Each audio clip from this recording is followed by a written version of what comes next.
അത് വ്യക്തമല്ല. ഈ തന്നിരിക്കുന്ന സസ്പെൻഷൻ ഓർഡറിൽ അനുമതിയില്ലാതെ സാമൂഹ്യ മാധ്യമങ്ങളിലും മറ്റു മാധ്യമങ്ങളിലും ഇടപെടൽ നടത്തി. അങ്ങനെ നടത്തിയ ഇടപെടലുകൾ സർക്കാരിന്റെ നയവും നടപടിയും ആഭ്യന്തര പ്രക്രിയയെപ്പറ്റി പരാമർശിച്ചു. അത് വിമർശനാത്മകമാണോ എന്ന് സംശയമുണ്ട് എന്നാണ് ആ ഓർഡറിൽ പറഞ്ഞിരിക്കുന്നത്. മൈറ്റ് ബി കൺസിഡേർഡ് ആസ് എന്ന മറ്റാണ് പ്രയോഗം. അപ്പോൾ എന്നോട് ചോദിച്ചാൽ സിവിൽ സർവീസ് DNA റൂൾ അനുസരിച്ച് സസ്പെൻഷൻ വാറണ്ട് ചെയ്യുന്ന ഒരു കോസ് ആ ഓർഡറിനകത്ത് മേക്കൗട്ട് ചെയ്തിട്ടില്ല. പക്ഷേ കോടതിയിലേക്ക് പോകാനോ ട്രിബ്യൂണലിലേക്ക് പോകാനോ ഉദ്ദേശിക്കുന്നില്ല. കാരണം എന്താണെന്ന് വെച്ചാൽ നമുക്കെല്ലാവർക്കും അറിയാവുന്നതുപോലെ ഏപ്രിൽ 9 കേരളത്തിലെ വോട്ടർമാർ ഡിസ്മിസ് ചെയ്ത ഒരു ഗവൺമെന്റിന്റെ സസ്പെൻഷൻ ഉത്തരവാണ്. അപ്പോൾ അത് തൽക്കാലം മേശപ്പുറത്തിരുന്നാൽ മതി. പുതിയ ഗവൺമെന്റ് സത്യപ്രതിജ്ഞ ചെയ്യുന്ന ദിവസം തന്നെ അത് പിൻവലിക്കപ്പെടുമെന്നും സർവീസിൽ റീഇൻസ്റ്റേറ്റ് ചെയ്യപ്പെടുമെന്നും എനിക്ക് മറ്റേതൊരു പൗരനെയും പോലെ കാരണമില്ലാത്ത ഉത്തരവായതുകൊണ്ട് തന്നെ വോയിഡ് അബ് ഇനിഷ്യോ ആയിട്ട് അത് പിൻവലിക്കപ്പെടുമെന്നും അപ്പോൾ തൽസ്ഥിതി പുനഃസ്ഥാപിക്കപ്പെടും, അതിന്റെ മുന്നിലുള്ള സ്ഥിതി പുനഃസ്ഥാപിക്കപ്പെടുമെന്ന് ഉറപ്പുള്ളതുകൊണ്ട് പ്രത്യേകിച്ച് ഒരു നടപടിയും അതിനാവശ്യമില്ല. പോകുന്ന പോക്കിൽ അവസാനത്തെ റൗണ്ട് ശത്രുക്കൾ എന്ന് സംശയിക്കുന്നവരുടെ നേർക്ക് ഒരു റൗണ്ട് വെടിയുതിർത്തുകൊണ്ട് പുറത്തേക്ക് പോകുന്നുവെന്ന് മാത്രം.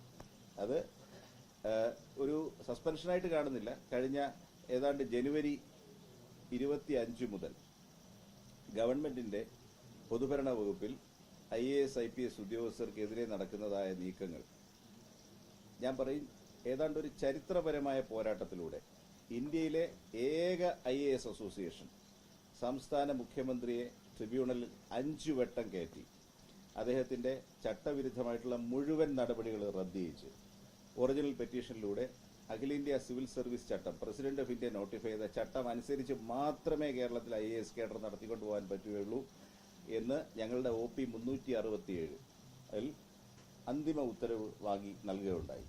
വലിയ വൈക്ലഭ്യവും മനക്ലേശവും അത് ഗവൺമെന്റിന് ഉണ്ടാക്കിയിട്ടുണ്ട്.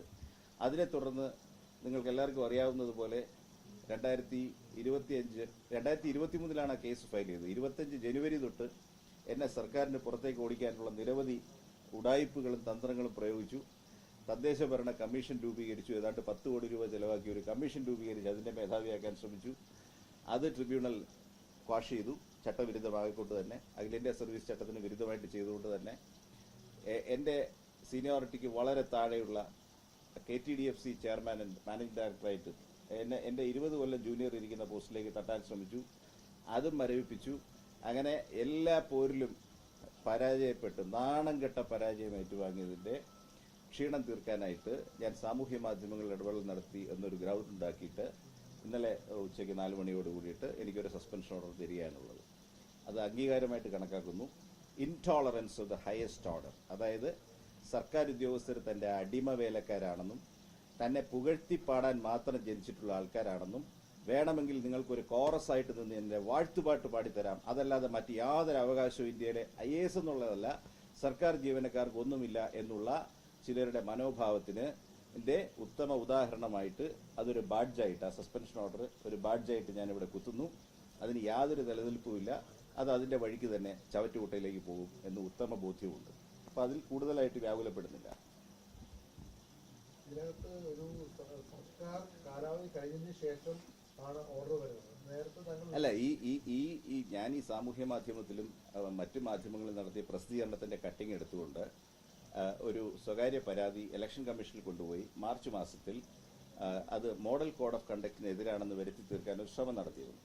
ഇലക്ഷൻ കമ്മീഷൻ അത് അവരുടെ ലീഗൽ അഡ്വൈസ് എടുത്ത ശേഷം ഇത് ഇലക്ഷൻ പെരുമാറ്റച്ചട്ടമായിട്ട് ഒരു ബന്ധവുമില്ലെന്നും ഇതൊരു താത്വികമായ ലേഖനമാണെന്നുള്ളതും എന്നാൽ ഇതിന്റെ അച്ചടക്ക വശം സർക്കാരിന് പരിശോധിക്കാം, അതിലേക്ക് ഞങ്ങൾ കടക്കുന്നില്ല എന്ന് പറഞ്ഞിട്ട് അവർ റിപ്പോർട്ട് ചെയ്യുകയും എനിക്ക് അതിന്റെ കോപ്പി തരികയും ചെയ്തിരുന്നു. ആ ഫയൽ പ്രൊസീഡ് ചെയ്താണ് ഇന്നലെ ഇവർ സസ്പെൻഷനിൽ എത്തിച്ചിരിക്കുന്നത്. അത് സസ്പെൻഷൻ ഓർഡറിൽ ഇല്ലല്ലോ. മാധ്യമങ്ങളിൽ നടത്തിയ ഇടപെടൽ സർക്കാരിന്റെ താല്പര്യത്തിനെതിരാണ് എന്ന മട്ടിലാണ് പറഞ്ഞിരിക്കുന്നത്. അതേതാണ് പരാമർശം എന്ന് പറയുന്ന മുറയ്ക്ക് എനിക്ക് റിപ്ലൈ ചെയ്യാൻ പറ്റുള്ളൂ. മുഖ്യമന്ത്രി താഴെയുള്ള ഒരാളിന് പ്രിൻസിപ്പൽ സെക്രട്ടറി റാങ്കിലുള്ള ഒരു ഉദ്യോഗസ്ഥനെതിരെ ഒരു നടപടിയും സ്വീകരിക്കാൻ സാധിക്കില്ലല്ലോ. മുഖ്യമന്ത്രിയുടെ അംഗീകാരം ഇല്ലാതെ സ്വീകരിക്കാൻ സാധിക്കില്ല. ഇപ്പൊ തുടക്കം തൊട്ടേ ഞാൻ പറയുന്നത് ഇപ്പോഴല്ല, 23 ഞങ്ങൾ ഫയൽ ചെയ്ത ഒറിജിനൽ പെറ്റീഷൻ തൊട്ട് തന്നെ മുഖ്യമന്ത്രി ബഹുമാനപ്പെട്ട ശ്രീ പിണറായി വിജയനെതിരെയാണ് ഞങ്ങൾ കേസ് നടത്തുന്നത്. അദ്ദേഹം ഡെസിഗ്നേറ്റ് ചെയ്ത അഡ്വക്കേറ്റ് ജനറൽ തന്നെയാണ് കേസ് വാദിച്ചിട്ടുള്ളത്. എനിക്ക് അഭിമാനപൂർവ്വം പറയാൻ പറ്റും, സ്റ്റേറ്റിന്റെ അഡ്വക്കേറ്റ് ജനറൽ അപ്പിയർ ചെയ്ത 5 മാറ്റേഴ്സിലും കേരള IAS അസോസിയേഷനാണ് ജയിച്ചത്, ഞാനാണ് പെറ്റീഷണർ. സ്വാഭാവികമായിട്ടും എന്നോട് നീരസം ഉണ്ടാവും. അപ്പൊ അതുകൊണ്ട് അങ്ങോട്ടേറ്റ ഡാമേജുമായിട്ട് നോക്കുമ്പോൾ ഈ സസ്പെൻഷൻ ഓർഡർ തീരെ നിസ്സാരമാണ്, അത് തന്നെ തള്ളിക്കളയുന്നു, അത്രയേ ഉള്ളൂ. ഉത്തമ ഉദാഹരണമല്ലേ ഞാൻ പറഞ്ഞത്. തുടർ ഭരണത്തിലേക്ക് കടന്നാൽ, തുടർ ഭരണത്തിൽ എത്തിയില്ല, അതിന് കാലാവധി തീരുന്നതിന് 4 ദിവസം മുമ്പ് തന്നെ ഇവിടെ ആരും മിണ്ടാൻ പാടില്ല എന്ന് പറഞ്ഞിട്ട് ഓർഡേഴ്സ് പുറപ്പെടുവിച്ചിരിക്കില്ലേ. നിങ്ങളൊരു കാര്യം ശ്രദ്ധിച്ചാൽ മതി. ഞാൻ അതിന്റെ ഒരു പശ്ചാത്തലം പറഞ്ഞുതരാം. 1ാം പിണറായി സർക്കാരിൽ സാമാന്യം നല്ല നിലയിലുള്ള ടീം വർക്ക് അഖിലേന്ത്യാ സർവീസും സീനിയർ ഉദ്യോഗസ്ഥരുമായിട്ട് ഗവൺമെന്റ് ഉണ്ടായിരുന്നു. പ്രത്യേകിച്ച് പ്രളയത്തിന്റെ സമയത്ത്, കോവിഡിന്റെ സമയത്ത് അക്ഷീണം എത്തിച്ച ഒരു സിവിൽ സർവീസ് ലീഡർഷിപ്പിനെയാണ് നമ്മൾ കണ്ടത്. അത് നമ്മുടെ ആ സമയത്തെ ഗവൺമെന്റിന്റെ വിജയത്തിന്റെയും തുടർ ഭരണത്തിന്റെയും ഒരു വലിയ ഘടകമായിരുന്നു. ഒറ്റ കോംപ്ലിമെന്റ് ആയിട്ട് പല മിനിസ്റ്റേഴ്സും, സീനിയർ മിനിസ്റ്റേഴ്സ് എല്ലാം തന്നെ സിവിൽ സർവീസിനെ വിശ്വാസത്തിലെടുത്തുകൊണ്ട് അങ്ങേയറ്റം സത്യസന്ധമായിട്ട് അവരൊരു ടീം വർക്കോട് കൂടിയിട്ട് പ്രവർത്തിക്കുന്ന സമീപനമാണ് കണ്ടിട്ടുള്ളത്. പക്ഷേ 2ാം സർക്കാരിൽ I am sorry to say ഏതാണ്ട് 22-23 ആയപ്പോഴേക്കും ഈ താളം തെറ്റാൻ തുടങ്ങി. അതിന്റെ പ്രധാനപ്പെട്ട പ്രശ്നം 2ാം സർക്കാരിൽ ഞങ്ങൾ കണ്ട വ്യത്യാസം എന്ന് പറയുന്നത് ഏകദേശം, എനിക്ക് കൃത്യം നമ്പർ അറിയില്ല, 10-12 ലോങ് റിട്ടയർഡ് ഓഫീസേഴ്സ് പല രീതിയിലും ഗവൺമെന്റിലെ കോർ പൊസിഷൻസിൽ പ്രവർത്തിക്കാൻ ആരംഭിച്ചു. അതിൽ പ്രത്യേകിച്ച് മുഖ്യമന്ത്രിയുടെ പ്രിൻസിപ്പൽ സെക്രട്ടറി ആയിട്ട് എപ്പോഴും ഒരു സർവിംഗ് IAS ഓഫീസർ ഉണ്ടാവുന്നതാണ്. ഇത് വളരെ ക്രൂഷ്യൽ പോസ്റ്റാണ്. കാരണം ആ പ്രിൻസിപ്പൽ സെക്രട്ടറിയാണ് ചീഫ് സെക്രട്ടറിയോടൊപ്പം മറ്റെല്ലാ വകുപ്പുകളെയും മുഖ്യമന്ത്രിയുടെ ഓഫീസുമായിട്ട് ഏകോപിപ്പിക്കുന്നത്. 1ാം സർക്കാരിൽ ശ്രീ M. ശിവശങ്കർ ഉണ്ടായിരുന്നു. ശിവശങ്കർ ചില സാഹചര്യങ്ങളിൽ സസ്പെൻഷനിലായെന്നൊക്കെ ഉള്ളത് സത്യമാണ്, അദ്ദേഹത്തിനെതിരെ ആരോപണങ്ങളുണ്ടെന്നുള്ളത് സത്യമാണ്. പക്ഷേ ശിവശങ്കർ ഈ കോർഡിനേഷന്റെ കാര്യത്തിൽ എല്ലാവരുമായിട്ട് സഹകരിച്ചു പോകുന്ന ഒരു ഓഫീസറായിരുന്നു. അപ്പം നമുക്ക് വ്യക്തി താല്പര്യങ്ങൾ മാറ്റിവെച്ചുകൊണ്ട് ശിവശങ്കർ എല്ലാ വകുപ്പുകളെയും ഏകോപിപ്പിക്കാനായിട്ട് വലിപ്പച്ചെറുപ്പമോ സീനിയോറിറ്റിയോ ഇല്ലാതെ എല്ലാവരെയും കമ്മ്യൂണിക്കേറ്റ് ചെയ്ത് പോകുന്ന രീതിയിലായിരുന്നു. ആ സ്ഥാനം ഒഴിച്ചിട്ട ശേഷം 10 വർഷത്തിന് മുമ്പ് 2018 റിട്ടയർ ചെയ്ത ശ്രീ KM എബ്രഹാമിനെ ഇല്ലാത്ത ഒരു പൊസിഷൻ സൃഷ്ടിച്ച് അങ്ങനെ ചീഫ് പ്രിൻസിപ്പൽ സെക്രട്ടറി എന്നൊരു പൊസിഷൻ IAS കേഡറിലില്ല, സംസ്ഥാന സർവീസിലും ഇല്ല. അവിടെ കൊണ്ടുവന്ന് അധിക ചുമതലയിൽ അപ്പോയിന്റ് ചെയ്തു. അദ്ദേഹത്തിന്റെ കിഫ്ബിയിലെ ചുമതലയും അവിടെ ഒരു കോക്കസ് ഫോം ചെയ്ത് കഴിഞ്ഞപ്പോൾ സിവിൽ സർവീസുമായിട്ട് ടോട്ടലി ഔട്ട് ഓഫ് സിങ്ക് ആയിട്ട് മാറി. അപ്പൊ ആ നിയമനങ്ങളിലും മറ്റും അത് മാത്രമല്ല, ചീഫ് സെക്രട്ടറിയേക്കാൾ വളരെ സീനിയോറിറ്റി കൂടിയ ഒരു ഉദ്യോഗസ്ഥൻ അദ്ദേഹത്തിന് എനിക്ക് തോന്നുന്നു 3 ആയപ്പോൾ മന്ത്രി പദവിയും കൊടുത്തു. അപ്പോൾ ഒരു അഡീഷണൽ ലെയർ ബ്യൂറോക്രസിയിൽ വന്നു. അദ്ദേഹം ചീഫ് സെക്രട്ടറിയെ തന്നെ തന്റെ സബോർഡിനേറ്റ് ആയിട്ട് കണ്ടുകൊണ്ട് ഇൻസ്ട്രക്ഷൻസ് കൊടുക്കുകയും ചീഫ് സെക്രട്ടറിയുടെ സ്ഥാനത്ത് പ്രവർത്തിക്കുകയും ചെയ്തപ്പോഴേക്കും ഡ്യുവാലിറ്റി ഓഫ് കൺട്രോൾ വന്നു. അത് മാത്രമല്ല, വളരെ മുമ്പ് ഗവൺമെന്റിൽ നിന്ന് പുറത്തു പോയതുകൊണ്ട് തന്നെ കട്ടിംഗ് എഡ്ജ് ലെവലിലുള്ള ഉദ്യോഗസ്ഥരുമായിട്ട് അദ്ദേഹത്തിന്റെ സമ്പർക്കം തീരെ കുറവാണ്. അപ്പൊ ഇതിൽ നിന്നാണ് ഈ 23 കേസുകളും, ഈ കേസുകളെല്ലാം വളരെ പേഴ്സണലായിട്ട് എടുത്തുകൊണ്ട്, അപ്പൊ ഞങ്ങൾ ഈ കേഡർ തസ്തികകൾ പുനർനാമകരണം ചെയ്ത് നിയമിക്കരുത് എന്ന് പറഞ്ഞിപ്പോൾ IMGയിൽ ഒരു കേസ് കൊടുക്കുമ്പോൾ ഉടൻ തന്നെ സർവീസിൽ ഒന്നിച്ച് പ്രവർത്തിച്ച K. ജയകുമാറും KM എബ്രഹാമും അത് വ്യക്തിപരമായിട്ട് എടുക്കുകയാണ്. കാരണം അത് രണ്ടുപേരെയും ബാധിക്കുന്ന ഒരു വിഷയമാണല്ലോ. അവരുടെ നിയമനത്തിൽ, അവരുടെ വേതനത്തിൽ, അവരുടെ എംപ്ലോയ്മെന്റിൽ, അവരുടെ കോണ്ടാക്റ്റിൽ അവർ ചെയ്തിരിക്കുന്ന കാര്യങ്ങളെല്ലാം 100 പ്രശ്നങ്ങളുണ്ട്. നമ്മൾ അതിലോട്ടൊന്നും കടക്കുന്നില്ല. നമ്മൾ ആകെ പറയുന്നത് സിവിൽ സർവീസുമായിട്ടുള്ള ഏകോപനം അവിടെ വെച്ച് കാര്യമായി താളം തെറ്റി. ആ താളം തെറ്റിയതിന്റെ അടിസ്ഥാനത്തിലാണ് ഈ ലിറ്റിഗേഷൻസ് ആരംഭിക്കുന്നത്. സ്വാഭാവികമായിട്ട് അതിന്റെ മുന്നിൽ നിന്ന പെറ്റീഷണർ എന്നുള്ള നിലയ്ക്ക് അവർക്ക് 23 ആ കേസിന്റെ ഗൗരവം സത്യത്തിൽ അത് സെപ്റ്റംബറിൽ ഫയൽ ചെയ്യുമ്പോൾ അവർ റിയലൈസ് ചെയ്യുന്നില്ല. ഇത് ഏതോ ഒരു പെറ്റീഷൻ പോലെ പോകുമെന്നാണ് ധരിച്ചത്. ഇപ്പോൾ വാസ്തവത്തിൽ ഈ കഴിഞ്ഞ ആഴ്ച ഞാൻ 2 കാര്യങ്ങൾ നിയമപരമായിട്ട് ചെയ്തിട്ടുണ്ട്. ഒന്ന്, എക്സൈസ് കമ്മീഷണറുടെ പോസ്റ്റിൽ IAS ഓഫീസർക്ക് ചുമതല കൊടുക്കാൻ ആ കോമൺ ഓർഡറിൽ വിധിയുണ്ടായിരുന്നു. അതവർ ചെയ്തില്ല. അതിന് പകരം ശ്രീ MR അജിത് കുമാറിനെ ട്രാൻസ്ഫർ ഔട്ട് ചെയ്തിട്ട് അവിടെ തന്നെയുള്ള പോലീസ് സൂപ്രണ്ട് റാങ്കിലുള്ള ഒരു IPS ഓഫീസർക്ക് ചാർജ് കൊടുക്കും. എത്ര ധിക്കാരപരമായിട്ടാണ് ഒരു ട്രിബ്യൂണൽ വിധിയോട് പെരുമാറുന്നത്. IAS ഓഫീസറെ കേഡർ തസ്തികയിൽ നിയമിക്കേണ്ട പോസ്റ്റിൽ, എന്നാൽ ശ്രീ അജിത് കുമാർ ADGP റാങ്കുള്ള ഉദ്യോഗസ്ഥനായിരുന്നു. ADGP എടുത്തു മാറ്റിയിട്ട് ഒരു SPക്ക് ചാർജ് കൊടുക്കും. അതിൽ ഞാൻ കണ്ടംപ്റ്റ് ഫയൽ ചെയ്തു. ചീഫ് സെക്രട്ടറി കണ്ടംപ്റ്റ് നോട്ടീസ് പോയിട്ടുണ്ട്. അദ്ദേഹം ഇപ്പോൾ മെയിൽ കണ്ടംപ്റ്റ് നോട്ടീസ് ആൻസർ ചെയ്യണം. അതിനുശേഷം ഞങ്ങൾ പരാതി കൊടുത്തു. അതായത് സെക്രട്ടറി ടു ഗവർണർ കേഡർ തസ്തികയാണ്, IAS ഓഫീസർ വഹിക്കേണ്ട പോസ്റ്റാണ്. ഇപ്പോൾ വഹിച്ചുകൊണ്ടിരിക്കുന്നത് ഒരു ഡെപ്യൂട്ടി സെക്രട്ടറിയാണ് രാജ്ഭവൻ സർവീസിലെ ഡെപ്യൂട്ടി സെക്രട്ടറിക്ക് IAS ഓഫീസറുടെ ചാർജ് കൊടുത്തിരിക്കുകയാണ്. ചട്ടവിരുദ്ധമാണ്. അതും സെക്രട്ടറി ടു ചീഫ് മിനിസ്റ്റർ, ഈ 2 പദവി. അത് മാത്രമല്ല, നമുക്കെല്ലാം അറിയാം, മന്ത്രിസഭ കാലാവധി പൂർത്തിയാക്കിയാൽ ഉടനടി പുതിയ മന്ത്രിസഭയെ സത്യപ്രതിജ്ഞ ചെയ്യിക്കേണ്ട സ്റ്റെപ്സിലേക്ക് കടക്കണം. അതിന്റെ സ്റ്റെപ്പുകൾ എടുക്കേണ്ടത് ഗവർണറുടെ സെക്രട്ടേറിയറ്റാണ്. അവിടെ ചട്ടപ്രകാരമുള്ള ഉദ്യോഗസ്ഥനില്ല. മുഖ്യമന്ത്രിയുടെ ഓഫീസിൽ കാര്യങ്ങൾ നിയന്ത്രിക്കാനും വകുപ്പുകളുമായിട്ട് ഏകോപിപ്പിക്കാനുള്ള ഉദ്യോഗസ്ഥനുമില്ല. രണ്ടും അനർഹരായിട്ടുള്ള ആളുകൾ. ഒന്ന് റിട്ടയർ ചെയ്ത ഒരു IAS ഉദ്യോഗസ്ഥനും മറ്റൊരു ഡെപ്യൂട്ടി സെക്രട്ടറി പദവി വഹിക്കുക. ഇക്കാര്യത്തിൽ ഞാൻ ഈ ആഴ്ച ചീഫ് സെക്രട്ടറിക്ക് പരാതി കൊടുത്തിരുന്നു. വ്യക്തമായിട്ട് നിങ്ങളിത് തിരുത്തുന്നില്ലെങ്കിൽ ഇക്കാര്യത്തിലും കോടതിയെ വീണ്ടും സമീപിക്കുമെന്നും പറഞ്ഞിരുന്നു. അപ്പോൾ സസ്പെൻഷൻ ഓർഡർ കൂടുതലും ഇതിൻ്റെ ഒരു തുടർച്ച, ഈ 23-ൽ തുടങ്ങിയ ഈ ലീഗൽ ബാറ്റിലിൻ്റെ ഒരു തുടർച്ചയായിട്ട് മാത്രമേ കാണുന്നുള്ളൂ. അത് കാണിച്ച് ഭീഷണിപ്പെടുത്താനായിട്ട് പരിശ്രമിക്കേണ്ടതില്ല. അതൊക്കെ കാലാന്തരത്തിൽ മാഞ്ഞു പോകുന്ന കാര്യങ്ങളാണ്. പോരാടി വന്ന കാര്യങ്ങൾക്ക് വേണ്ടി വീണ്ടും ഞങ്ങളാവും വിധം ശക്തമായി ഒരുമയോടുകൂടി മുന്നോട്ട് തന്നെ പോകും. എബ്രഹാമിന്റെ അധിക അധികാരവും ഇല്ലാത്ത അധികാരം കൊടുത്തതാണോ ഈ IAS ഉദ്യോഗസ്ഥരെ പൊതുവിൽ സർക്കാരിനെതിരാക്കിയത്, അല്ലെങ്കിൽ ഇത്തരം താങ്കളെപ്പോലുള്ള പ്രതികരിക്കാനിടയാക്കിയത്? ശ്രീ KM എബ്രഹാം മന്ത്രി പദവി കൂടി അസ്യൂം ചെയ്തതിന് ശേഷം സംസ്ഥാന ഗവൺമെന്റിലെ രണ്ടാമനായിട്ടാണ് പ്രവർത്തിക്കുന്നത്. സംസ്ഥാന ധനകാര്യ വകുപ്പിനെ മറികടന്ന് നിരവധി അവസരങ്ങളിൽ അദ്ദേഹം ഉദ്യോഗസ്ഥർക്കും മറ്റ് മന്ത്രിമാർക്കും വരെ നിർദ്ദേശങ്ങൾ കൊടുത്തിട്ടുണ്ട്. 5000-6000 കോടി ഒരു വർഷം വായ്പയായിട്ടും ഗ്രാന്റായിട്ടും കിഫ്ബിക്ക് ലഭ്യമാവുന്നു. ഏകദേശം 40,000 കോടി രൂപയോളം ഏതൊരു വകുപ്പിനേക്കാളും വലുതാണ് കിഫ്ബിയുടെ ധനവിനിയോഗം. അപ്പോൾ ഇത് കയ്യിൽ വരികയും കിഫ്ബി സർക്കാരിനേക്കാൾ ശക്തമായ ഒരു സ്ഥാപനമാണെന്ന് വരികയും ചെയ്തതോടുകൂടി എങ്ങനെ അത് പറയണമെന്ന് എനിക്കറിയില്ല, പക്ഷേ സർക്കാരിലെ ഒരു ഭരണഘടനാ ബാഹ്യ അധികാര കേന്ദ്രമായിട്ട് അദ്ദേഹം വളർന്നിട്ടുണ്ട്. അദ്ദേഹത്തിന്റെ താല്പര്യത്തിലും അദ്ദേഹത്തിന്റെ ഇനിഷ്യേറ്റീവിലുമാണ് അഖിലേന്ത്യാ സർവീസിന്റെ മൂവ്മെന്റുകളും ചീഫ് സെക്രട്ടറി ഉൾപ്പെടെയുള്ളവരുടെ നിയമനങ്ങളും പരിഗണിക്കപ്പെടുന്നത്. ഞാൻ മനസ്സിലാക്കുന്നത് ഇപ്പോൾ ചീഫ് സെക്രട്ടറി ജൂൺ 30-ന് വിരമിക്കുകയാണ്. അടുത്ത് സീനിയറായിട്ടുള്ള ചീഫ് സെക്രട്ടറി പദവിയിലേക്ക് പരിഗണിക്കപ്പെടേണ്ട ആളുകളൊക്കെ തന്നെ തിരുവനന്തപുരത്ത് വന്ന് KM എബ്രഹാമുമായിട്ട് മീറ്റിംഗ് നടത്തി എന്നെ പരിഗണിക്കണം എന്നാവശ്യപ്പെട്ട് മടങ്ങുന്ന അവസ്ഥയിൽ എത്തി നിൽക്കുകയാണ്. ഇങ്ങനെ ഒരു ഭരണഘടനാ ബാഹ്യ അധികാര കേന്ദ്രം ഭരണഘടനാപരമായ ചുമതലകൾ ഏറ്റെടുത്ത് മറ്റു മന്ത്രിമാരെയും ഉദ്യോഗസ്ഥരെയും ഇൻസ്ട്രക്ട് ചെയ്തു തുടങ്ങുകയും നിയമനത്തിലടക്കം അനർഹമായിട്ടുള്ള കൈകടത്തൽ നടത്തുകയും ചെയ്തതിന്റെ പരിണത ഫലമാണ് ഇപ്പോൾ IAS അസോസിയേഷനുമായിട്ടും എനിക്കെതിരെയും ഒക്കെയുള്ള നടപടികളിലേക്കും ലിറ്റിഗേഷൻസിലേക്കും നീട്ടിയിട്ടുള്ളത്. അതുകൊണ്ട് ഞങ്ങൾ പുതുതായിട്ട് വരുന്ന ഗവൺമെന്റിന്റെ മുന്നിൽ ഡെഫിനറ്റായിട്ടും ലിഖിതത്തിൽ തന്നെ ഇത്തരം ലോങ് റിട്ടയർഡ് ഉദ്യോഗസ്ഥരെ സർവീസിലെ ആക്റ്റീവ് പൊസിഷനുകളിൽ കൊണ്ടുവരുന്നതിൽ നിന്നും ആ ഒരു പുവർ പ്രസിഡന്റ് അവസാനിപ്പിക്കണമെന്ന് പുതുതായിട്ട് ചുമതലയെടുക്കുന്ന മുഖ്യമന്ത്രിയോടും ഗവർണറോടും അതിന്റെ സമയത്ത് ഞങ്ങൾ റിക്വസ്റ്റ് ചെയ്യുന്നതാണ്. അത് വളരെ മോശം എക്സാമ്പിളായി മാറിയിട്ടുണ്ട്. ഞാനതിന്റെ വിശദാംശങ്ങളിലേക്കൊന്നും കിടക്കുന്നില്ല. വളരെ കൂടുതൽ അന്വേഷണവും വളരെ കൂടുതൽ ഇൻവെസ്റ്റിഗേഷൻസും ആവശ്യമുള്ള ഒട്ടേറെ ക്രമക്കേടുകളുടെ നീണ്ട നിരകൾ തന്നെ ഞാൻ ഈ പരാമർശിച്ച സ്ഥാപനങ്ങളെല്ലാം വന്നിട്ടുണ്ട്. അത് ഇന്നത്തെ ദിവസം അതിലേക്ക് കടക്കുന്നത് അനവസരത്തിലാണ്. കാരണം ഞാനൊരു പ്രതികാര ബുദ്ധിയോടുകൂടി പെരുമാറുകയാണ് എന്ന് പറഞ്ഞേക്കാം. അത് അതിന്റെ സമയത്ത് വിസിറ്റ് ചെയ്യേണ്ട ഒരു വിഷയമാണ്. ഈ റിട്ടയർഡ് ഉദ്യോഗസ്ഥന്മാരുടെ കോണ്ടാക്ട് ഒന്നിലധികം സ്ഥലങ്ങളിൽ സർക്കാരിന് ബുദ്ധിമുട്ടുണ്ടാക്കിയിട്ടുണ്ട്, സീനിയർ ഉദ്യോഗസ്ഥർക്ക് ബുദ്ധിമുട്ടുണ്ടാക്കിയിട്ടുണ്ട്, അവരുടെ ചുമതലകൾ നിർവഹിക്കുന്നതിൽ നിന്ന് അവരെ തടഞ്ഞിട്ടുണ്ട്. ഭീഷണിയിലും അവരുടെ ഇംഗിതത്തിനൊത്ത് താളം തുള്ളാത്തവരെ വകവരുത്തുന്ന രീതിയിലേക്ക് കാര്യങ്ങൾ അടുപ്പിക്കാനുള്ള ഒരു പരിശ്രമവും വരട്ടും. അതുപോലെ തന്നെ പറയേണ്ട കാര്യമാണ്, മുൻപില്ലാത്ത വിധം കേരളത്തിലെ IAS എക്കാലവും രാഷ്ട്രീയമായിട്ട് പൂർണ്ണ നിഷ്പക്ഷതയോടുകൂടി അവരുടെ ചുമതലകൾ നിർവഹിച്ചിട്ടുള്ളതാണ്.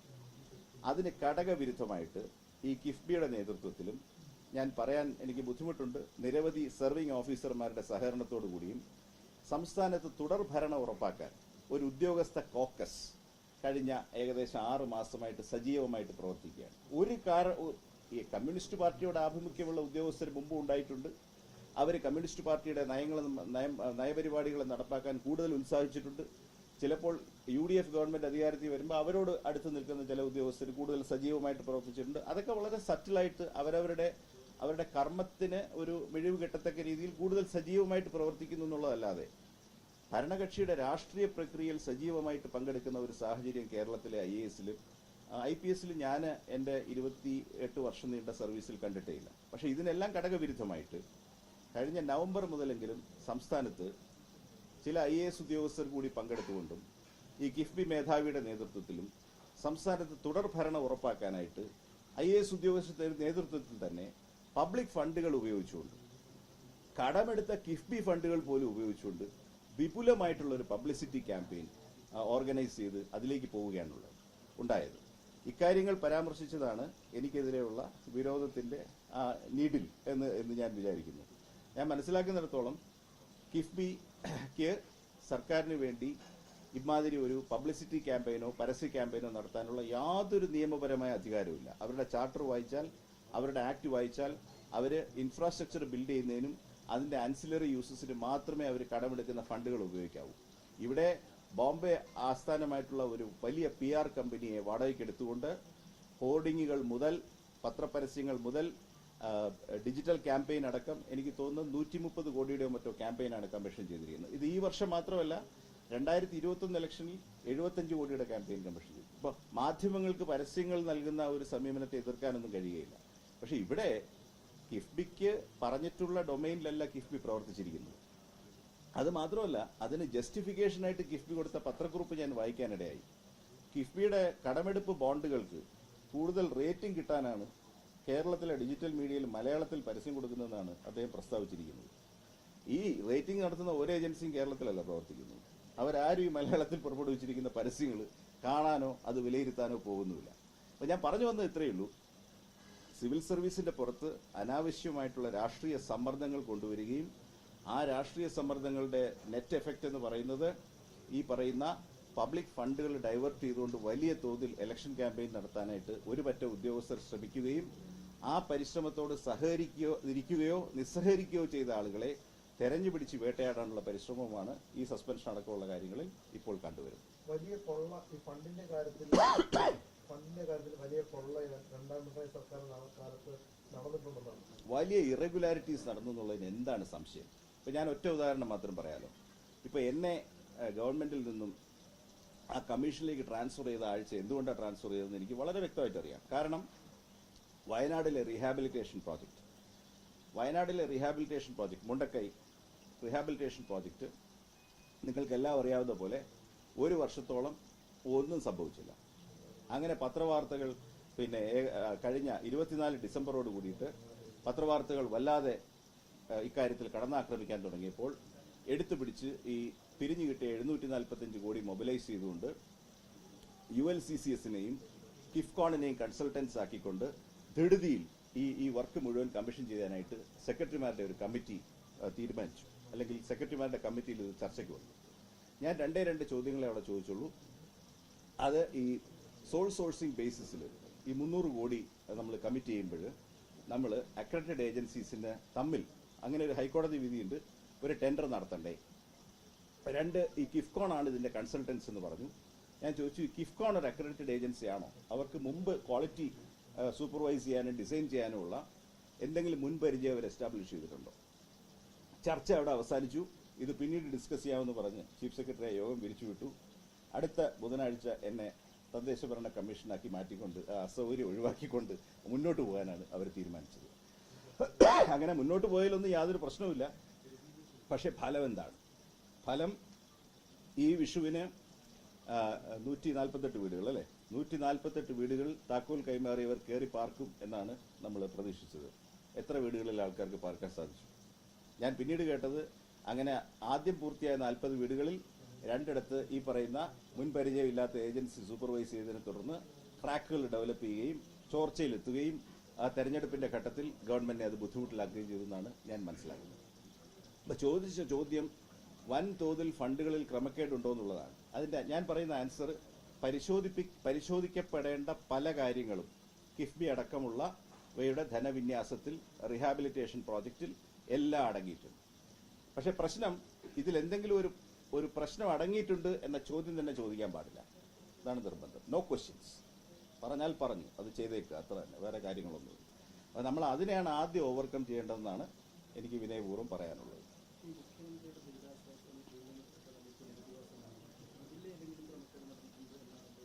അതിനെപ്പറ്റി ഒരുപാട് പബ്ലിക് കമന്ററി വന്നിട്ടുണ്ട്. ഞാനത് വിശദമായിട്ട് പഠിച്ചിട്ടില്ല. CMDRF ഉപയോഗിച്ചിട്ട് നമുക്ക് ഒരു കൺസൾട്ടിംഗ് കമ്പനിയെ കൊണ്ട് വർക്ക് സൈറ്റ് എടുക്കാമോ? ULCCയെ പോലെ ഒരു സോൾ സോഴ്സിംഗ് കോൺട്രാക്ട് എടുത്തിട്ട് വീട് പണിയുന്ന ഭാഗം അവിടെ നിൽക്കട്ടെ, വീട് പണിയണ്ടെന്ന് ആരും പറയില്ല. ആ നദിയുടെ ക്ലീനിങ് ULCCക്ക് ഒറ്റ കരാറായിട്ട് നൽകാമോ? അങ്ങനെ 239 കോടിയുടെ ഒരു കരാറായിട്ട് അങ്ങനെ ഗവൺമെന്റിന് യാതൊരു കോമ്പറ്റീറ്റീവ് പ്രോസസ്സും ഇല്ലാതെ 200-250 കോടിയുടെ കരാർ വിശ്വസിച്ച് ഏൽപ്പിക്കാമോ? അങ്ങനെ ഒരു നദി ക്ലീൻ ചെയ്യുന്നതിന് കൃത്യമായിട്ടുള്ള DSR ബേസ്ഡ് എസ്റ്റിമേറ്റ്സ് തയ്യാർ ചെയ്യാൻ പറ്റുമോ? അത് വ്യക്തതയുള്ള കാര്യമാണോ എന്നൊക്കെയുള്ള ധാരാളം ചോദ്യങ്ങൾ സാങ്കേതിക വിദഗ്ധന്മാർ ചോദിക്കുന്നുണ്ട്. ഞാൻ കൈകാര്യം ചെയ്യാത്ത സബ്ജക്റ്റ് ആയതുകൊണ്ട് ഞാനത് വിശദമായിട്ട് പഠിച്ചിട്ടില്ല. പക്ഷേ ഉത്തരങ്ങളെക്കാൾ കൂടുതൽ ഉദ്യോഗസ്ഥർക്ക് ഈ ഇടപാടുകളിലെല്ലാം ചോദ്യങ്ങളാണുള്ളത്. പക്ഷെ നിർഭാഗ്യവശാൽ ഇപ്പോഴത്തെ അഡ്മിനിസ്ട്രേറ്റീവ് കൾച്ചർ ഞാൻ പറഞ്ഞതുപോലെ ചോദ്യം ചോദിക്കുന്ന കുട്ടിയെ ക്ലാസ്സിന് പുറത്താക്കുക എന്നുള്ളതാണ്. അപ്പോൾ അത് ആർക്കും ഒരു ചോദ്യമില്ല. ചോദ്യമില്ലാതെ അങ്ങനെയാണെങ്കിൽ പിന്നെ മേളിൽ നിന്ന് പറഞ്ഞ പ്രകാരം തന്നെ ചെയ്തേക്കുക എന്നുള്ളതാണ്. അപ്പോൾ എന്നെ ഏറ്റവും വറി ചെയ്യുന്ന ഒരു സംഗതി ഇതാണ്. ഞാൻ പ്രതിരോധിക്കാൻ ശ്രമിച്ച കാര്യം ഇതാണ്. ഇന്ത്യൻ അഡ്മിനിസ്ട്രേറ്റീവ് സർവീസിലെ ഉദ്യോഗസ്ഥർ ആരുടെയോ അടിമകളല്ല. അവർ സ്വന്തം ബുദ്ധ്യ ഓരോ അഡ്മിനിസ്ട്രേറ്റീവ് സ്റ്റെപ്പിലും അവർ വിശകലനം ചെയ്യുകയും അവർക്ക് ബോധ്യം വരുന്ന കാര്യം ഫയലിൽ രേഖപ്പെടുത്തുകയും മീറ്റിംഗിലും മന്ത്രിമാരോട് പറയുകയും ചെയ്യാൻ ബാധ്യസ്ഥരാണ്. അതാണ് സർവീസിന്റെ ചാർട്ടർ. ഇല്ലെങ്കിൽ സംസ്ഥാന സർവീസ് തന്നെ ധാരാളം മതിയല്ലോ. അപ്പൊ ആ കൾച്ചർ അവസാനിപ്പിക്കാനും ഈ ചോദ്യങ്ങളില്ലാത്ത കുറെ അടിമകളെ സൃഷ്ടിക്കാനും ബോധപൂർവമായ ശ്രമം നടന്നുകൊണ്ടിരിക്കുകയാണ്. അതിന്റെ ആഴം എത്രയാണെന്ന് ചിന്തിച്ചാൽ നമുക്ക് വിശ്വസിക്കാൻ പറ്റുകയില്ല. അപ്പൊ ഞാൻ കഴിഞ്ഞ ദിവസം പറഞ്ഞു, ഞാനത് തമാശയായിട്ട് പറഞ്ഞല്ല.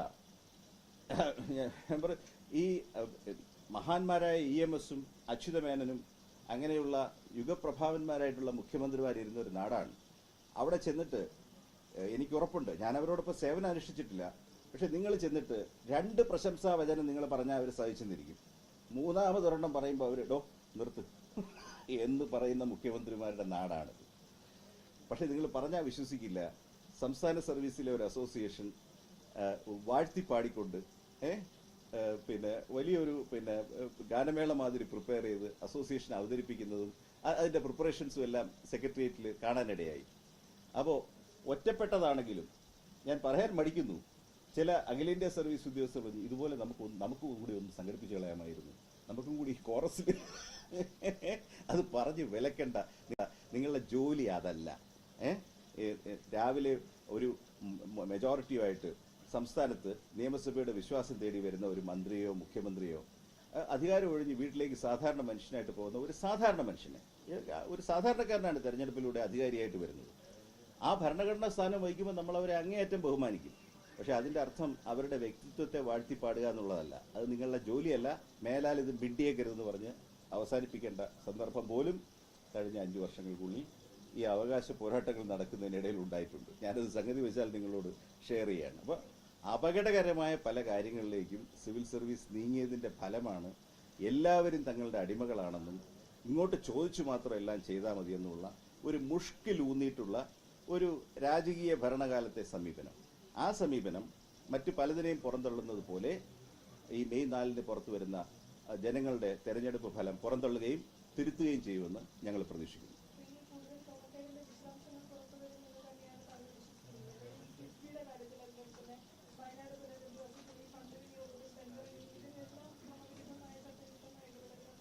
അല്ല, അതിൽ തിരുത്താതെ ഒരു പുതിയ സർക്കാരിന് മുന്നോട്ട് പോകാൻ കഴിയില്ലല്ലോ.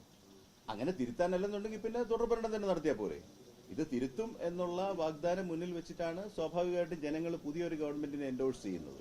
അപ്പൊ ആ ഗവൺമെന്റിന് ഇത് കൂലങ്കഷമായിട്ട് പരിശോധിക്കാനും ഇതിൽ ബോധപൂർവമായ വീഴ്ചകൾ വരുത്തിയിട്ടുള്ള ഉദ്യോഗസ്ഥന്മാരിൽ നിന്നും അവർ കൊടുക്കേണ്ടതായ അക്കൗണ്ടബിലിറ്റി ഡിമാൻഡ് ചെയ്യാനും അതിൽ വേണ്ട നടപടികൾ സ്വീകരിച്ചുകൊണ്ട് മാത്രമേ മുന്നോട്ട് പോവുള്ളൂ. അക്കാര്യത്തിൽ ഇതൊന്നും രഹസ്യമൊന്നുമല്ല. സിസ്റ്റത്തിലുള്ള എല്ലാ ആളുകൾക്കും അറിയാവുന്ന ക്രമക്കേടുകളും ഡിപ്പാർച്ചേഴ്സും തന്നെയാണ്. അതുപോലെ സിഗ്നൽ ആയിട്ടുള്ള ക്രിമിനൽ കേസുകൾ, ഇപ്പം വനംകൊള്ളയുടെ കേസുകൾ എടുക്കുന്നു, ഒരു സർക്കാർ സർക്കുലർ ഇറക്കി കൊടുക്കുന്നു, എന്നിട്ട് 3 മാസത്തേക്ക് പ്രത്യേക എസ്റ്റേറ്റുകളിൽ നിന്നും തടികൾ വളരെ വാല്യുബിൾ ആയിട്ടുള്ള ടിമ്പർ ഡിസപ്പിയർ ചെയ്യുന്നു. 90 ദിവസത്തിന് ശേഷം ആ ഉത്തരവ് മരവിപ്പിക്കപ്പെടുന്നു. അതിനെ തുടർന്നിട്ട് ഈ ടിമ്പർ നഷ്ടപ്പെട്ടതിനെ തുടർന്ന് 93 ക്രിമിനൽ കേസസ് ആണ് ഫോറസ്റ്റ് വൈൽഡ് ലൈഫ് ക്രൈം കോടതികളിൽ കിടക്കുന്നത്. അപ്പോൾ അതിന്റെ ഈ PC ആക്ടിനകത്തുള്ള ലയബിലിറ്റി ഇതുവരെ പരിശോധിക്കപ്പെട്ടിട്ടില്ല. ഞാനൊരു എക്സാമ്പിൾ പറഞ്ഞതേ ഉള്ളൂ. ഇങ്ങനെയുള്ള നിരവധി ക്രമക്കേടുകൾ, അഴിമതികളെ കുറിച്ച് ബോധമുള്ള അല്ലെങ്കിൽ അറിവുള്ള ആളുകൾ സിസ്റ്റത്തിനുള്ളിലുണ്ട്. അതെല്ലാം തുറന്ന് പരിശോധിക്കേണ്ട ഒരു സമയം കൂടിയാണ് വരുന്നത്.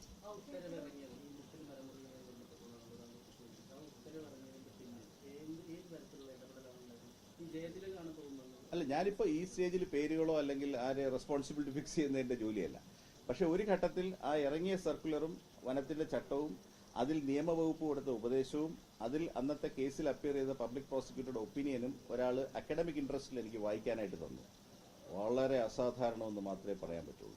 അങ്ങേയറ്റം അസാധാരണമായിട്ടുള്ള നടപടികളാണ് ആ രേഖകൾ വായിച്ചപ്പോൾ എനിക്ക് ബോധ്യപ്പെട്ടത്. അപ്പോൾ ഗൗരവമായിട്ട്, അതുകൊണ്ട് അതിൻ്റെ ഡീറ്റെയിൽസിലേക്ക് പോകുന്ന എൻ്റെ ജോലിയല്ല. ഇതൊന്നും ഞാൻ കൈകാര്യം ചെയ്ത വകുപ്പുകളിലെ വിഷയമല്ല, റവന്യൂ വനം വകുപ്പുകളിലെ വിഷയമാണ്. അങ്ങനെ ഡസൻ കണക്കിന് വിഷയങ്ങൾ വകുപ്പുകളിൽ കിടക്കുകയാണ്. അപ്പോൾ ഇക്കാര്യങ്ങൾ സംസാരിക്കാൻ, അല്ലെങ്കിൽ ഇതിൽ ഭരണം മാറുമ്പോൾ പുതിയ ഭരണകർത്താവിന് വിവരങ്ങൾ നൽകാൻ ഏതെങ്കിലും ഉദ്യോഗസ്ഥൻ തുനിഞ്ഞാൽ മുന്നേ കൂട്ടി ഞങ്ങൾ ആഞ്ഞടിച്ചു കളയും എന്നൊരു ഭീഷണിയാണെങ്കിൽ അതൊന്നും വിലപ്പോവില്ല.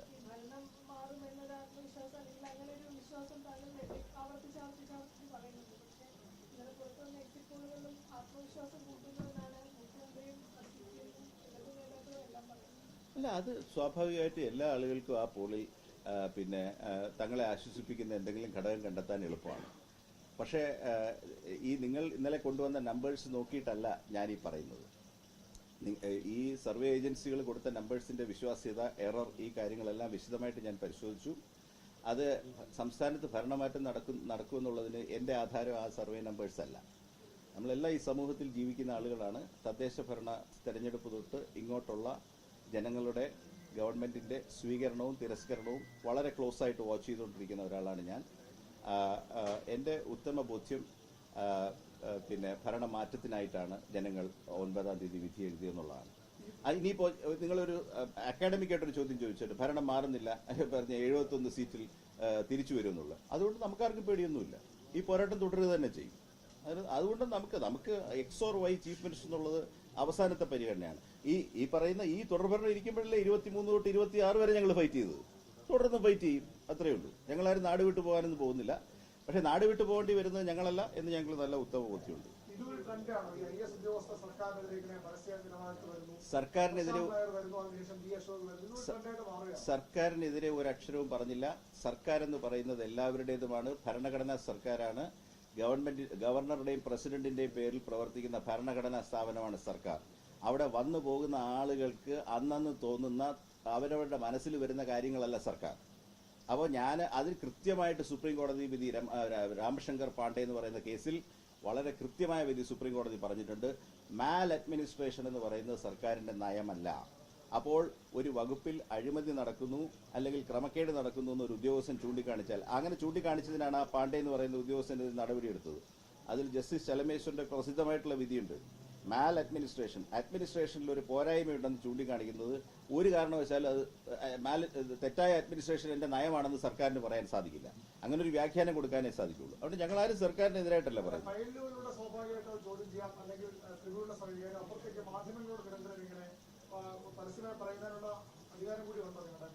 അങ്ങനെയാണ് നമ്മുടെ ഭരണഘടനയിലെ ആർട്ടിക്കിൾ 19 എഴുതിയിരിക്കുന്നത്. ഇപ്പൊ എന്റെ ശ്രദ്ധയിൽ ക്രമവിരുദ്ധമായ ഒരു കാര്യം വന്നു കഴിഞ്ഞാൽ അത് പ്രോപ്പർ ചാനലിലും അത് പുറത്ത് പൗരന്മാരുടെ ശ്രദ്ധയിൽ ഞാനത് കൊണ്ടുവരേണ്ടത് എന്റെ കടമയായിട്ടാണ് ഞാൻ മനസ്സിലാക്കുന്നത്. അതിനല്ലെങ്കിൽ പിന്നെ എന്തിനാണ് ഈ ആർട്ടിക്കിൾ 19? അല്ല, പുതിയ വഴികൾ വെട്ടേണ്ടടുത്ത് നമ്മൾ വെട്ടിത്തെളിച്ചെങ്കിലേ പറ്റുള്ളൂ. അല്ല, ഞാൻ ചോദിക്കുന്നത് സൈലൻസ് ആരെയാണ് സഹായിക്കുന്നത്? ഇപ്പൊ ഞാൻ ഗവൺമെന്റിനുള്ളിൽ ഇരിക്കുന്നു, ക്രമവിരുദ്ധമായിട്ടുള്ള ഒരു സർക്കുലർ കൊണ്ടുവന്ന് 4 കോടിയുടെ 10 കോടിയുടെ മരം വെട്ടിക്കൊണ്ടുപോകാനായിട്ട് ഒരാൾ തീരുമാനിക്കുന്നു. ഞാൻ സൈലന്റ് ആയിട്ടിരിക്കുന്നു ഭയന്നിട്ട്. അതാണല്ലോ ചില ഉദ്യോഗസ്ഥന്മാർ പറയുന്നത്. ഇന്നലെ ആരോ പറയുന്നത് കേട്ടു, സർക്കാർ നയത്തിനെതിരെ ഒന്നും മിണ്ടാൻ പാടില്ല എന്ന് പേടിച്ചിട്ട് ഞാൻ ഫയലിൽ എഴുതിയില്ലെന്ന്. അയ്യോ, അതല്ല ഉദ്ദേശിക്കുന്നത്. പുറത്തു പോയി വിളിച്ചു പറയരുതെന്നേ പറഞ്ഞിട്ടുള്ളൂ. ഫയലിൽ എഴുതാനാണ് നിങ്ങൾ അവിടെ വെച്ചിരിക്കുന്നത്. പക്ഷെ അത് പേടിച്ചിട്ട് അപ്പോൾ ഭയമാണ് സർക്കാർ സർവീസിനെ നയിക്കുന്നതെങ്കിൽ പിന്നെ അതിൽ വലിയ കഥയൊന്നുമില്ല. സർക്കാർ സർവീസിൽ അകത്തുണ്ടാവും, പുറത്തുണ്ടാവും. ചിലപ്പോൾ പുറത്തു പോകേണ്ടി വരും, ചിലപ്പോൾ ഡിസ്മിസ് ചെയ്ത് പുറത്ത് കളഞ്ഞെന്നിരിക്കും. അത് നേരിടാൻ തയ്യാറായിരിക്കണം. കാരണം ഇത് ഇരുന്ന് മരിക്കാനുള്ളൊരു സ്ഥലമല്ലോ. ഞാൻ 25 വയസ്സായപ്പോഴാണ് സർവീസിൽ വന്നത്. 60ാമത്തെ വയസ്സിൽ ആ തികയുന്ന മാസം ഞാൻ വീട്ടിലേക്ക് പോയെങ്കിലേ പറ്റൂ. എനിക്കിനി അതിന് 6 വർഷമുണ്ട്. നേരത്തെ പോയെന്ന് വെച്ചു ഒരു തരി ദുഃഖമില്ല, കാര്യത്തിൽ യാതൊരു വിഷമവുമില്ല. പക്ഷെ ചെലവിടുന്ന സമയം സത്യസന്ധമായിട്ടും പറയേണ്ട കാര്യങ്ങൾ തുറന്നു പറഞ്ഞുകൊണ്ടും സമൂഹം അറിയേണ്ട കാര്യങ്ങൾ സമൂഹത്തെ അറിയിച്ചുകൊണ്ടും, അത് ആരെയും ഉപദ്രവിക്കാനൊന്നുമല്ല, ആരോടെങ്കിലും പ്രജുഡിസ് ഉള്ളത് കൊണ്ടുമല്ല, ഏറ്റെടുക്കേണ്ട പോരാട്ടമായതുകൊണ്ടാണ് അനർഹരായ ആളുകളെ IAS തസ്തികകളിൽ വെക്കുന്നതിനെതിരെ കേസ് കൊടുത്തത്. അതിൽ നീരസം ഉണ്ടായാൽ അത് താങ്ങും.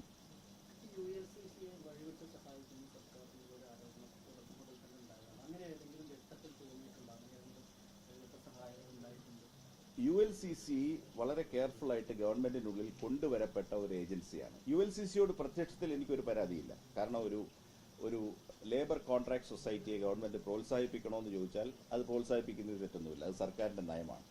അത് മാത്രമല്ല, ഇടത് ഗവൺമെന്റിന് മുമ്പും ULCCയെ അക്രഡിറ്റഡ് ഏജൻസി ആയിട്ട് കൊണ്ടുവന്നിട്ടുണ്ട്. പക്ഷെ അതിൽ വരുന്ന പ്രശ്നം എന്ന് പറയുന്നത് ആ ഏജൻസിക്ക് എടുക്കാൻ കഴിയുന്ന തോതിലുള്ള വർക്കുകളാണോ ഇപ്പോൾ അവരെടുത്തുകൊണ്ടിരിക്കുന്നത്.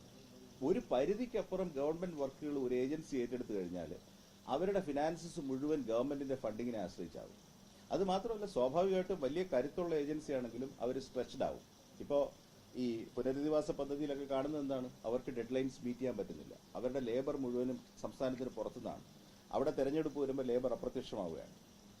നെറ്റ് എഫക്റ്റ് എന്താണ്? ഇപ്പം ഞാൻ തത്വത്തിൽ ഞാൻ ചോദിക്കുകയാണ്, ഈ 300 വീട് പണിയേണ്ട കോൺട്രാക്റ്റിൽ 3 കോൺട്രാക്ടിങ് ഏജൻസികളാണ് പണിതിരുന്നതെങ്കിൽ വല്ല തിരക്കേടുണ്ടോ? നമുക്ക് വളരെ വേഗതയിൽ ഇത് കംപ്ലീറ്റ് ചെയ്യണം. ഇത് താത്വികമായിട്ട് ഞാൻ ചോദിക്കാം. ഒരു ഏജൻസിക്ക് പകരം നിങ്ങൾ 4 ഏജൻസി ഏൽപ്പിച്ചു. നമ്മൾ സുനാമിയുടെ റീകൺസ്ട്രക്ഷൻ നടത്തിയപ്പോൾ ഡസൻ കണക്കിന് ഏജൻസികൾ റീകൺസ്ട്രക്ട് ചെയ്തല്ലോ. ഇപ്പം മാതാ അമൃതാനന്ദമയുടെ വീടുകൾ അവരുടെ എഞ്ചിനീയറിംഗ് അറേഞ്ച്മെന്റിലാണ് ചെയ്തത്. മറ്റൊരു ചാരിറ്റി ഏജൻസി വേറെ രണ്ടാമതൊരു ഏജൻസിയാണ്. എല്ലാ എഗ്സും ഒരു കൊട്ടയിൽ എന്ത് സംഭവിച്ചു? ഒരു മാനേജ്മെന്റ്, ഒരേ ലേബർ, ഒരേ ടെക്നോളജിസ്റ്റുകൾ. അതുകൊണ്ടും കൂടിയല്ലേ ഇലക്ഷൻ സമയത്ത് അത് കംപ്ലീറ്റ് ചെയ്യാൻ പറ്റാതെ പോയത്. ഇങ്ങനെ ഒരു ചോദ്യം ഞാൻ ചോദിക്കാൻ പാടില്ല. നമ്മൾ വിഷുവിന് താക്കോല് ഹാൻഡ് ഓവർ ചെയ്യുമെന്ന് പറഞ്ഞാണ്, നമുക്കത് ചെയ്യാൻ കഴിഞ്ഞില്ല. നിങ്ങളത് ശ്രദ്ധിക്കുന്നില്ല. പലപ്പോഴും വാഗ്ദത്തം പാലിക്കാൻ കഴിഞ്ഞില്ല. 2.5 വർഷം കഴിഞ്ഞു. മറ്റ് സംഘടനകളും മറ്റുമൊക്കെ ചെയ്ത വീടുകൾ ഹാൻഡ് ഓവർ ചെയ്തും കഴിഞ്ഞു. എൻ്റെ അറിവിൽ ഇന്നും അവർക്ക് കയറി പാർക്കാൻ സാധിച്ചിട്ടില്ല. 2.5 വർഷമായി. അപ്പോൾ നമ്മുടെ സമീപനത്തിൽ മാറ്റം വേണോ? ചിന്തിക്കേണ്ടതാണ്. ULCC വേണ്ടെന്നല്ല ഞാൻ പറയുന്നത്. ഞാൻ ULCCക്ക് വർക്ക് കൊടുത്തിട്ടുണ്ട്, ഇലക്ട്രിസിറ്റി ബോർഡിന്റെ വർക്ക് കൊടുത്തിട്ടുണ്ട്, അഗ്രികൾച്ചർ ഡിപ്പാർട്ട്മെന്റ് വർക്ക് കൊടുത്തിട്ടുണ്ട്. വർക്ക് സാറ്റിസ്ഫാക്ടറി ആണെന്ന് ഞാൻ വിചാരിക്കുന്നു. പക്ഷെ അവർ ഓവർലോഡഡ് ആയോ? അവരുടെ ഫിനാൻസസ്, ഗവൺമെന്റിന് വേറൊരു കുഴപ്പമുണ്ട്. ഒരുപാട് വർക്ക് ഒരു ഏജൻസിക്ക് കൊടുത്തു കഴിഞ്ഞാൽ നമ്മുടെ പേയ്മെന്റ്സ് ഡിലേഡ് ആയി പോയി കഴിഞ്ഞാൽ, ഗവൺമെന്റിന്റെ പേയ്മെന്റ്സ് അപ്സെറ്റ് ആയി പോയി കഴിഞ്ഞു കഴിഞ്ഞാൽ ആ ഏജൻസിക്ക് പിന്നെ വർക്ക് കണ്ടിന്യൂ ചെയ്യാൻ പറ്റത്തില്ല. അവർ അപ്സെറ്റ് ആവും. ആ ചെയിൻ ഓഫ് കോൺട്രാക്ടിങ് മൊത്തത്തിൽ അപകടത്തിലാവും. അപ്പൊ അങ്ങനെയുള്ള അപകടങ്ങളിലേക്ക് പോയോ എന്നുള്ള കാര്യവും പരിശോധിക്കേണ്ടതായിട്ടുണ്ട്. എനിക്കറിയില്ല. ദേശീയപാത നിർമ്മാണത്തിൽ ക്വാളിറ്റി ഇഷ്യൂസ് ഉണ്ടെന്ന് എനിക്കറിയാം. ദേശീയപാത ഷെഡ്യൂൾ സമയത്ത് തീർന്നില്ലെന്ന് എനിക്കറിയാം. 13 അതിന്റെ സ്ട്രക്ചർ ബ്രേക്ക് ഡൗൺ ചെയ്തെന്നും പിന്നെ സർഫസ് ട്രാൻസ്പോർട്ട് ഡിപ്പാർട്ട്മെന്റ് വലിയ വിദഗ്ധ സമിതിയെല്ലാം വെച്ചപ്പോൾ സ്ട്രക്ചറൽ ഡിസൈൻ തന്നെ അപകടത്തിലായിരുന്നു എന്നുള്ളതും അറിയാം. പക്ഷെ അതുകൊണ്ട് പൊതുഖജനാവിന് നഷ്ടമില്ലെന്നാണ് NHAI പറയുന്നത്. കാരണം അത് കോൺട്രാക്ടറുടെ ലയബിലിറ്റിയാണ്, അവർ തന്നെ അത് ക്യൂർ ചെയ്യുമെന്നുള്ള, അങ്ങനെയാണ് ആ കോൺട്രാക്ട് എന്ന് ഞാൻ മനസ്സിലാക്കുന്നത്. പക്ഷേ സമയത്ത് നമുക്ക് തീർക്കാൻ പറ്റിയില്ല. ഒരു സ്റ്റേജിൽ എക്സ്പെക്ടേഷൻ NH പൂർത്തിയാക്കിയത് ഗവൺമെന്റ് ഒരു വലിയ അച്ചീവ്മെന്റ് ആകുമെന്ന് ധരിച്ചിരുന്നു. പക്ഷെ അത് നമുക്ക് തീർക്കാനായിട്ട് കഴിഞ്ഞില്ല. അതാണ് അതിന്റെ ചുരുക്കം.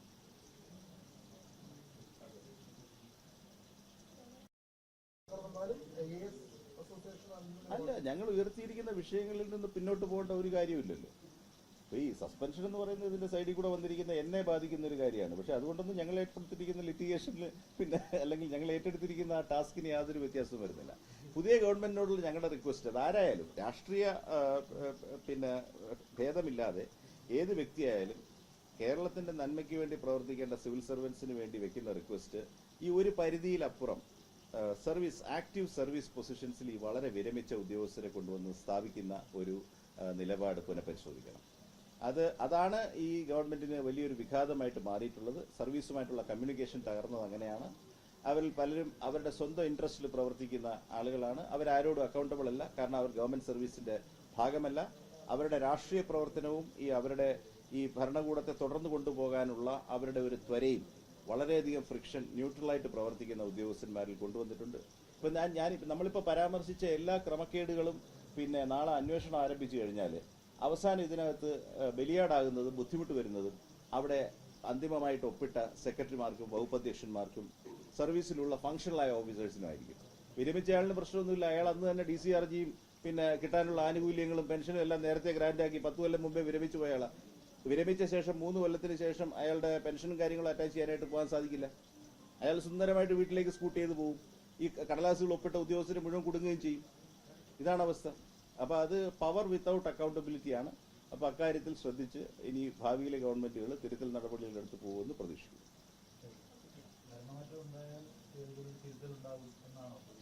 ഇല്ലെങ്കിലും തിരുത്തണം. അതെ, സർവീസിന്റെ കേഡർ തസ്തികകളിൽ വിരമിച്ച ആളുകളെ കൊണ്ടുവന്ന് പ്രതിഷ്ഠിക്കാനുള്ള നീക്കം അത് നിയമപരമായിട്ട് ഞങ്ങൾ ഫൈറ്റ് ചെയ്തുകൊണ്ടേയിരിക്കും, irrespective of who is chief minister. Our request is please go with our request of not to appoint retired personnel into service positions and private positions. Service ഇരിക്കുന്ന ആൾക്കാർക്ക് ബാന്ധവങ്ങളുണ്ട്. അതുകൊണ്ടാണ് നിങ്ങൾ പറഞ്ഞത് ഞാൻ ചട്ടം ലംഘിച്ചോ, സംസാരിക്കുന്നതിൽ ഞാൻ ചട്ടം ലംഘിച്ചു. വിരമിച്ച ആളിനെതിരെ എന്ത് ചട്ടമാണ് പ്രയോഗിക്കുന്നത്? അയാൾക്ക് എന്തും പറയാം. ഞാനൊരു കാര്യം ഞാൻ വ്യക്തമായിട്ട് പറയാം. ഇപ്പം ഇതിനകത്ത് ഒരു സൂചന, ഈ തന്നിരിക്കുന്ന ഉത്തരവിലെ ഒരു സൂചന, എൻ്റെ ചില ഇടപെടലുകൾ രാഷ്ട്രീയ ചായ്വുള്ളതായ സംശയിക്കുന്നു എന്നുള്ളതാണ്. Shri K M Abraham, chief of KIIFB, Kerala കൗമുദിയിലെ VS രാജേഷിന് ഒരു ഇന്റർവ്യൂ കൊടുത്തായിരുന്നു. അങ്ങോട്ട് പൈസ കൊടുത്തുള്ള ഇന്റർവ്യൂ ആണ്, അതൊന്നും ഞാൻ ചോദ്യം ചെയ്യുന്നില്ല. ഞാൻ ആർക്കും പൈസ കൊടുത്ത് തന്നെ ഇന്റർവ്യൂ ചെയ്യിച്ചിട്ടില്ല ഇതുവരെ. കേരളത്തിലെ എല്ലാ ചാനലുകളിലും അങ്ങോട്ട് പൈസ കൊടുത്ത്, മിനിറ്റിന് പൈസ കൊടുത്ത് ഇന്റർവ്യൂ ചെയ്യിച്ചു ഡോക്ടർ എബ്രഹാം. അതിൽ വളരെ വ്യക്തമായിട്ട് ഡോക്ടർ എബ്രഹാം കേന്ദ്ര സർക്കാരിനെ അറ്റാക്ക് ചെയ്യുന്നുണ്ട്, കേന്ദ്ര സർക്കാരിന്റെ സാമ്പത്തിക നയത്തെ അറ്റാക്ക് ചെയ്യുന്നുണ്ട്, രണ്ടിടത്തെങ്കിലും സംഘികൾ എന്ന് പ്രയോഗിച്ച് ആക്ഷേപിക്കുന്നുണ്ട്. അപ്പോൾ വിരമിച്ച ഉദ്യോഗസ്ഥന്റെ പൂർണ്ണ സ്വാതന്ത്ര്യം ഉപയോഗിച്ചുകൊണ്ട് രാഷ്ട്രീയമായ സ്റ്റേറ്റ്മെന്റ്സ് നടത്തിയിട്ടുണ്ട്. ഇതെല്ലാം ഞങ്ങൾ കാണുന്നുണ്ട്. സർക്കാരിന്റെ ചീഫ് പ്രിൻസിപ്പൽ സെക്രട്ടറി ആയിട്ട് ഇരിക്കുമ്പോൾ അദ്ദേഹം അത് പറയാൻ പാടില്ല. അദ്ദേഹം ഒരു ഓഫീസറാണ്. സെൻട്രൽ ഗവൺമെന്റിന്റെ നയത്തെ അറ്റാക്ക് ചെയ്തുകൊണ്ട് എത്ര വട്ടം ഇന്റർവ്യൂവിൽ സംസാരിച്ചിട്ടുണ്ട്. ഞങ്ങളാരും പരാതി എഴുതി കൊടുക്കാൻ പോയിട്ടില്ല. പക്ഷേ എന്താണ് ഞാൻ നടത്തിയ പരാമർശം എന്ന് പോലും അറിവില്ലാതെ ഒരു സ്വകാര്യ വ്യക്തിയുടെ പരാതി എഴുതി വാങ്ങിച്ചിട്ട് എന്റെ സസ്പെൻഷൻ ഓർഡർ അടിച്ചു കൊടുക്കാൻ ഇന്ന് തന്നെ കൊടുത്തേക്കാം അയാളെ പെട്ടെന്ന് തന്നെ.